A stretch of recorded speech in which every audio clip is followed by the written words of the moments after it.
On the night of April 9, 1944, Senior Lieutenant Yevgeniya Rudneva, head navigator of the 46th Guards Night Bomber Aviation Regiment, flew her 646th combat sortie. She was 22 years old. Before the war, she had been studying astronomy at Moscow State University. She'd been head of the solar department of the Moscow branch of the Astronomical-Geodesical Society of the USSR. She'd taught younger students about star positions, orbital mechanics, and how to calculate trajectories using nothing but mathematics and observation. Now she sat in the rear cockpit of a Polikarpov Po-2 biplane over the Crimean Peninsula, calculating bomb trajectories in her head without instruments, navigating by the stars she'd once studied for their own sake. The mission that night was supporting Soviet forces advancing toward Kerch. The target was near the village of Bulganak, north of Kerch. German defensive positions, ammunition storage, troop concentrations.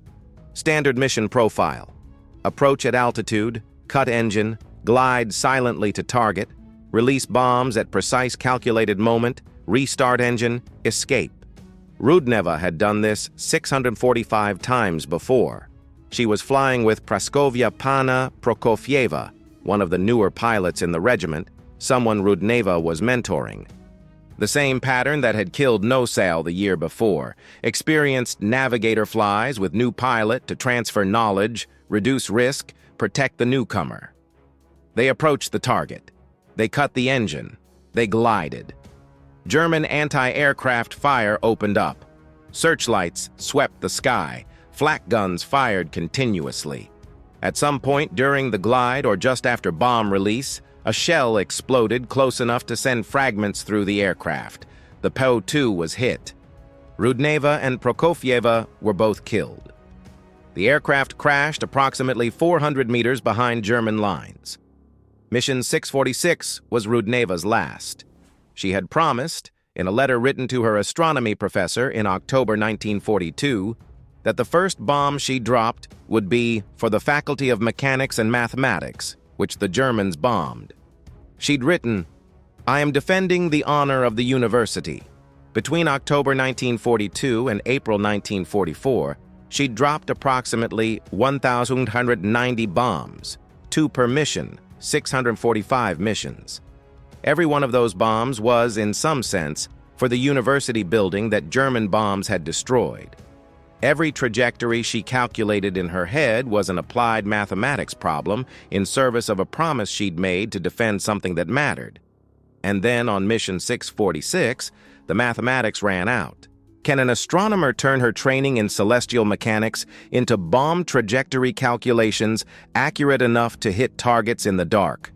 Can a woman fly 645 missions calculating every release point without instruments and then die on the 646th? Please like this video to see how she did it. Subscribe for more Night Witches stories, and let's go back to Moscow 1939, when a teenage girl looked up at the stars and decided to dedicate her life to understanding them. Yevgeniya Maximovna Rudneva was born on May 24, 1921, in Berdyansk, a city on the northern coast of the Sea of Azov in southeastern Ukraine. Her father was a telegrapher, a skilled technical position in the 1920s Soviet Union, when communication infrastructure was being rebuilt and expanded after the Civil War. The family moved to Moscow when Yevgenia, called Zhenya by everyone who knew her, was young. She attended secondary school in Mytishchi, a suburb northeast of Moscow. She was, by all accounts from classmates and teachers, exceptionally bright. Not just intelligent in the diffuse way that many children are intelligent, but specifically, precisely good at mathematics and physics. She could hold complex calculations in her head. She could visualize three-dimensional motion. She could translate abstract equations into concrete predictions about how things moved in space and time. When she finished secondary school in 1939, she enrolled in Moscow State University's Faculty of Mechanics and Mathematics. The faculty was one of the most prestigious academic programs in the Soviet Union, training ground for engineers, physicists, mathematicians, and scientists who would go on to design aircraft, calculate rocket trajectories, develop industrial processes. Admission was competitive. Completion was demanding. Rudneva thrived. By 1940, while still a student, she'd joined the Astronomical-Geodesical Society of the USSR and become head of the solar department of the Moscow branch. This wasn't a ceremonial position for a student. It meant she was conducting actual research, compiling observations, publishing reports, participating in the professional astronomical community. She was 19 years old and already an astronomer. Astronomy in the early 1940s, before computers, before digital sensors, before automated telescopes, was an intensely mathematical discipline. Observing the sun meant recording positions, calculating angles, tracking movements across the celestial sphere, predicting future positions based on orbital mechanics. All of this required precise calculation, often done by hand with logarithmic tables and mechanical calculators. Rudneva was doing this work while simultaneously completing her university degree. Her friends and colleagues described her as someone who was perpetually working, not because she was forced to, but because she was genuinely interested in everything. She'd stay late at the observatory. She'd bring calculation sheets to social gatherings. She'd explain solar mechanics to anyone who asked, and many who didn't ask, but got the explanation anyway. Then Germany invaded the Soviet Union on June 22, 1941. Rudneva was 20 years old, 3 years into her university degree. The invasion changed the calculation immediately. Continue studying astronomy while the country fought for survival? It wasn't sustainable emotionally or practically. Moscow State University's campus was being bombed. The Faculty of Mechanics and Mathematics, the building where she'd spent 3 years studying, was hit by German bombs in the winter of 1941. The building she'd walked through every day, where she'd attended lectures and worked through problem sets, was partially destroyed. Rudneva's response was immediate and specific. She would drop bombs back. She volunteered for Marina Raskova's female aviation regiments in October 1941. She was accepted and sent to Engels Military Aviation School for navigator training. The training program was compressed. 4 months to learn navigation, meteorology, bombing calculations, and everything else navigators needed to know. For most recruits, this compression was overwhelming. For Rudneva, it was a continuation of what she'd been doing at university. Navigation is applied astronomy, using celestial bodies to determine position, calculating courses accounting for wind and speed, predicting arrival times. Bombing is applied mechanics, calculating release points based on altitude, airspeed, wind, gravity, and target motion. She'd been doing these calculations academically for 3 years. Now she was doing them operationally. She made her first training flight on January 5, 1942. She graduated and deployed to the front with the 588th Night Bomber Regiment in May 1942. The PO-2 aircraft that the 588th flew had minimal navigation instruments. The cockpit contained an airspeed indicator, an altimeter, a compass, a simple vertical speed indicator, and essentially nothing else. No radio navigation, no radar, no bomb sight beyond a basic optical sight that was nearly useless at night, no flight director or autopilot. The navigator in the rear cockpit had even less: a map board, the speaking tube to communicate with the pilot, the bomb release mechanism, and whatever instruments she could see by leaning forward to look past the pilot into the front cockpit. Navigating required dead reckoning, calculating position from known starting point, heading, speed, and elapsed time. Accounting for wind drift required estimating wind speed and direction from visual cues and experience. Bombing required calculating, in real time, the precise moment to release bombs so they would hit the target. Rudneva's approach to this problem was to treat every mission as an applied mathematics exercise. Before takeoff, she would calculate expected flight times, fuel consumption, and approximate wind corrections. During flight, she would update these calculations continuously based on observed ground speed, determined by timing how long it took to pass between known landmarks. During the bombing run, she would estimate altitude from the altimeter reading, if visible, estimate airspeed from engine sound and wind noise, estimate wind drift from the aircraft's track relative to ground features, and calculate the exact moment for bomb release. All of this in her head, in the dark, while being shot at, repeatedly, night after night, for 2 years. Her accuracy became legendary within the regiment. Other navigators would estimate release points and hope. Rudneva calculated release points and hit. Her fellow night witches described watching her work. Totally focused, silent, except for brief instructions to the pilot, seemingly unaware of anti-aircraft fire or searchlights or anything else external to the calculation she was performing. When the bomb release moment arrived, she'd say, "Release," not "now" or "drop," but simply "release," and the pilot would hit the release lever immediately. Bombs would fall, targets would explode. Mission after mission, the mathematics worked. By late 1942, Rudneva had accumulated enough missions and demonstrated enough competence that she was promoted to regimental navigator, the senior navigator position responsible for planning routes, calculating fuel requirements, coordinating multiple aircraft, and training new navigators. This position required her to fly less frequently. Administrative duties consumed time, but she flew anyway. She trained new navigators by flying with them, showing them how to navigate by stars, how to estimate wind drift, how to calculate release points. Many night witches who survived the war specifically credited Rudneva with teaching them navigation techniques that kept them alive. Her personality, from accounts left by those who knew her, was a specific combination of intense intellectual focus and genuine warmth. She was the person who would explain a complex calculation clearly and patiently to someone struggling to understand it. She was also the person who would stay late, helping someone prepare for a mission while simultaneously working on her own preparation. She wrote letters to her former professors at Moscow State University describing her missions, the navigation challenges, the bombing calculations. In one letter to Professor Sergei Blazhko, head of the astrometry department, dated October 19, 1942, she wrote, "I promised the first bomb to the Nazis for destroying the faculty of mechanics and mathematics. I am defending the honor of the university." This wasn't rhetoric. She genuinely understood her combat missions as a continuation of her academic work, applied mathematics in service of a cause that mattered.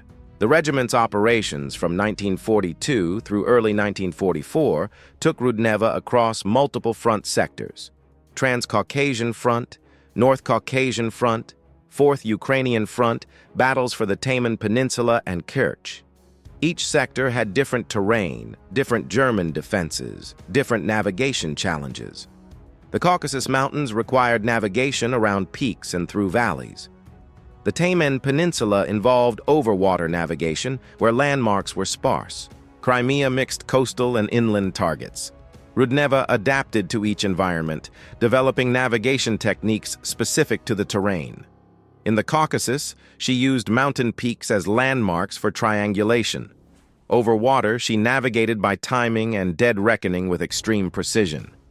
In Crimea, she used the peninsula's distinct geography, the narrow isthmus connecting it to the mainland, as a reference point. Understanding how Rudneva actually performed her navigation calculations requires understanding both astronomy and the specific constraints of Po-2 operations. Celestial navigation, the technique of using star positions to determine location, had been developed over centuries for ocean navigation.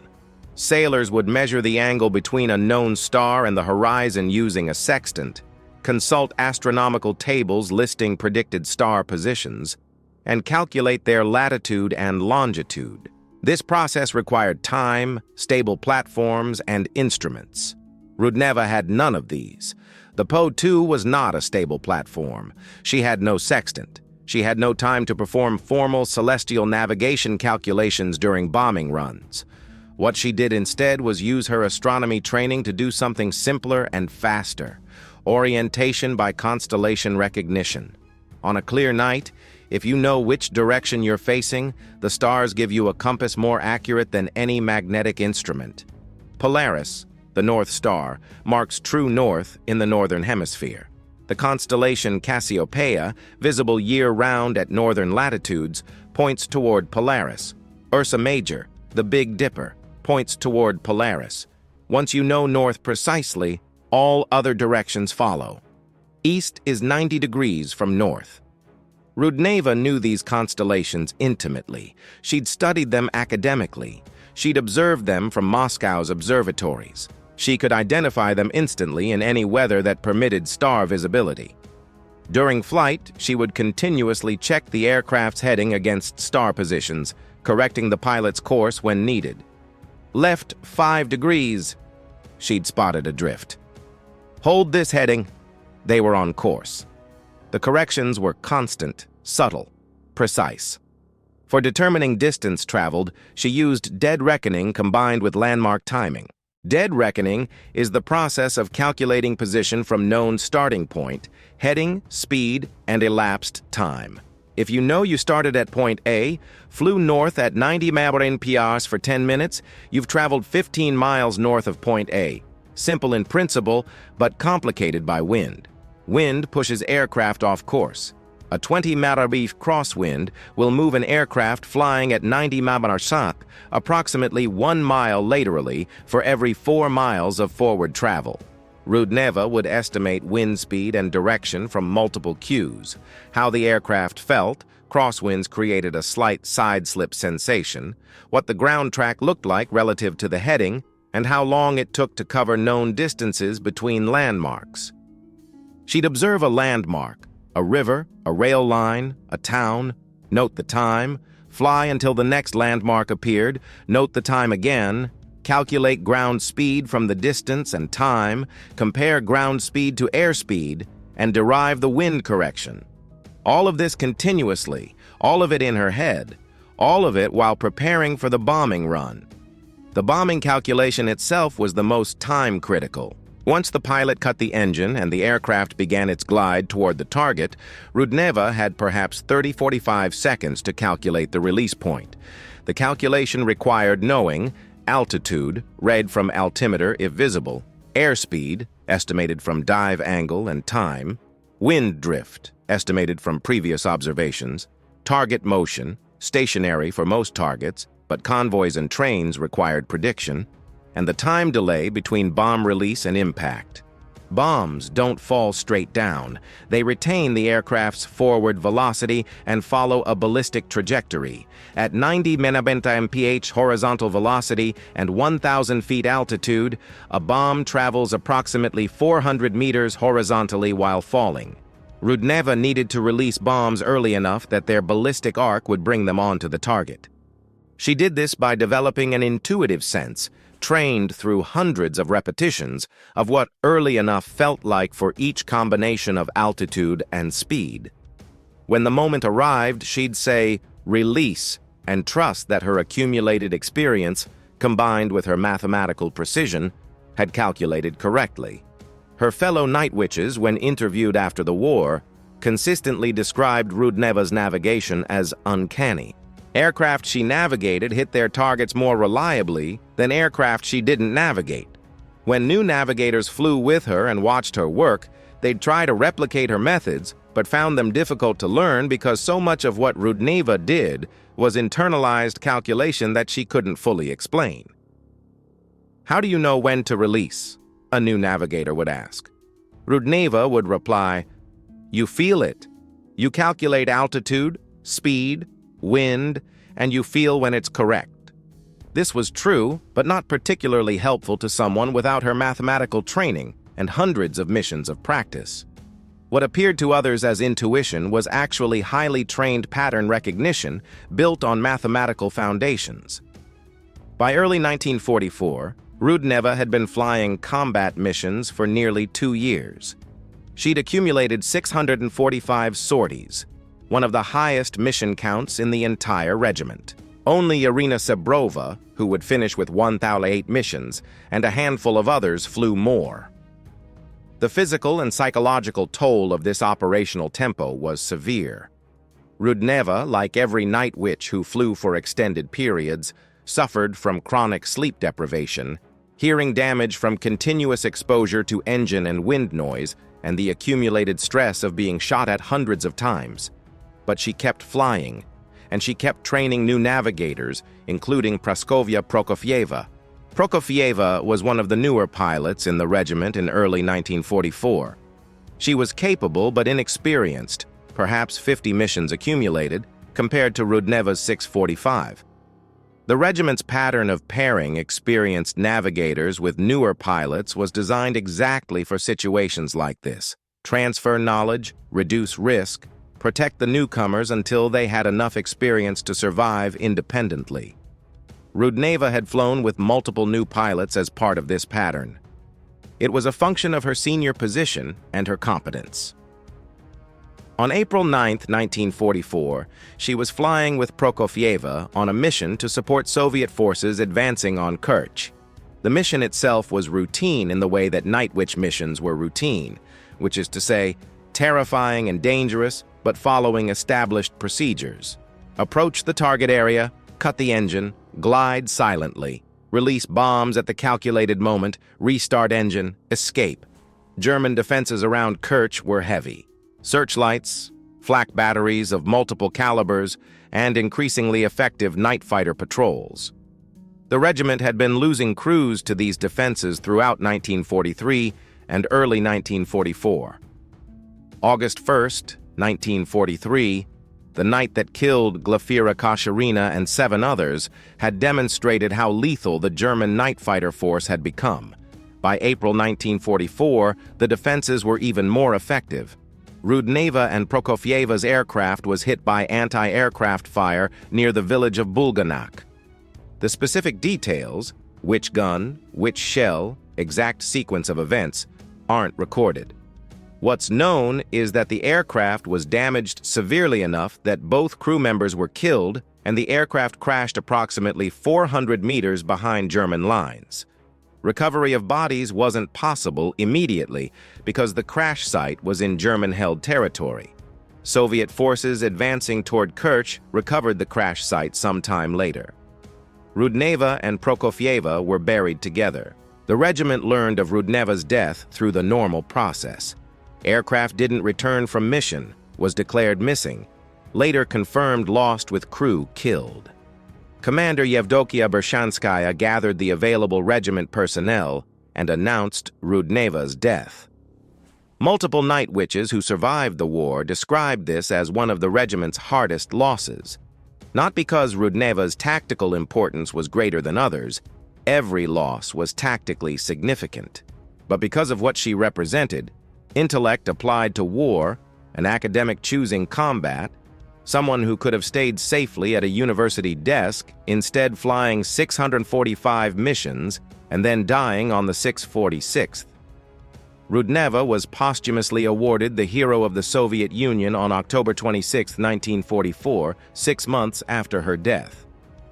The citation reads, "For exemplary fulfillment of combat assignments of command on flights to bomb enemy troops and displayed courage and heroism, Guard Senior Lieutenant Rudneva Yevgeniya Maximovna was posthumously awarded the title Hero of the Soviet Union." Standard language, accurate but understated. It doesn't mention the astronomy. It doesn't mention the calculations. It doesn't mention the letter promising bombs for the destroyed Faculty of Mechanics and Mathematics. After the war, her legacy took multiple forms. Monuments to her were built in Moscow, Kerch, and the Saltykovka settlement in Moscow Oblast. Streets in Berdyansk, Kerch, Moscow, and Saltykovka were named after her. A school in Kerch bears her name. In 1972, Soviet astronomer Tamara Smirnova discovered an asteroid and named it 1907 Rudneva. The asteroid orbits the Sun between Mars and Jupiter, completing an orbit approximately every 4 years. It's a main-belt asteroid, unremarkable except for its name, carrying across the solar system the name of a woman who once studied the Sun professionally and then dropped bombs on people who'd destroyed her university. Her personal diary, kept throughout her time at the front, survived. After the war, Irina Rakobolskaya, the regiment's chief of staff and one of Rudneva's close friends, published it under the title As Long as the Heart Beats, Poka Stuchit Serce. The diary contains mission notes, calculations, observations, and personal reflections. Reading it reveals someone perpetually working, calculating, observing, thinking, but also someone aware of the absurdity of using astronomy training to drop bombs. In one entry, she notes the irony that celestial navigation, developed over centuries to help sailors cross oceans peacefully, was now helping her bomb German defensive positions. That's the story of Yevgeniya Rudneva, the astronomer who became a navigator, flew 645 combat missions calculating trajectories in her head, trained dozens of other navigators to do the same, and died on mission 646 over Crimea at age 22. She'd promised her first bomb for a destroyed university building. She delivered 1,290 bombs over 2 years. She kept the promise. If this story moved you, if it reminded you that intelligence can be applied to any problem, that academic training prepares you for things you never expected, and that the most profound acts are often performed by people who never sought fame, hit that like button. Subscribe for more Night Witches stories. Every one of them is a specific person with a specific story. Turn on notifications. Leave a comment with what you'll remember from this story. We read every one. Thank you for watching. We'll see you in the next one.